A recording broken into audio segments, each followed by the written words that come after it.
หงทองแน่นี่พญาเนยหงพี่น้องเด้อเพิ่นย่างปลาเพิ่นมีแต่ตัวใหญ่ๆพี่น้องเด้อในกินหงทองแล้วมันปลาโอ้ขวดลิตรอีกพญานวลนาเอามาเลี้ยงขวดลิตรโพด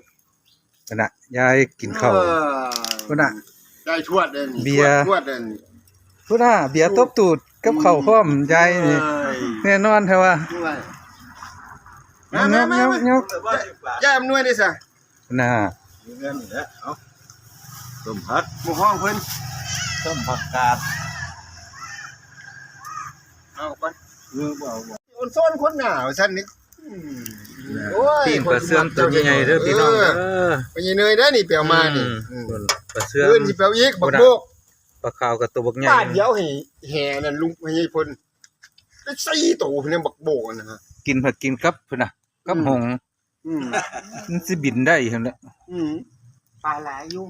อันก็สิได้หั่นมันดึงพักมันได้ขึ้นอย่าไปว่าปลาไหลจังได๋มันได้ยินไปฮอดบ่แม่นอันนั้นจังได๋มันสิถืออันนี้กินส่งท้ายปีใหม่อันนี้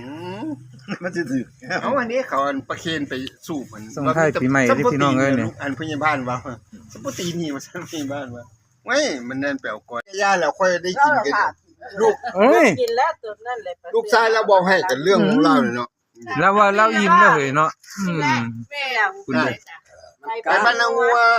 ผู้อันแขนคู่เบิดอ่ะยายยังสู่ต่อเต็กได้นี่เบิดขวดนึงแล้วนี่เอาต้อยเอาแต้วเพิ่นบ่ฮู้จักแล้วนี่ก็ได้บ่ได้ไปปลาเสื่อมมันกินบ่ได้ยายมันกล้าไปแท่งข่อยก็ได้ไปบ่มันลืออยู่ท้องจะเป็นหาเพราะว่าเป็นคือข่อยว่างั้น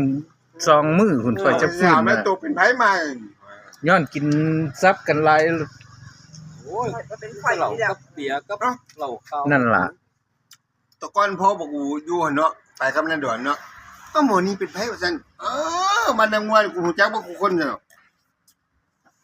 โอ้เฒ่าแจงเพิ่นไปซุ่มวีซุ่มหาเอาอีกบ่นี่ยาย7พุ่นเฒ่าแจงคักพุ่นว่า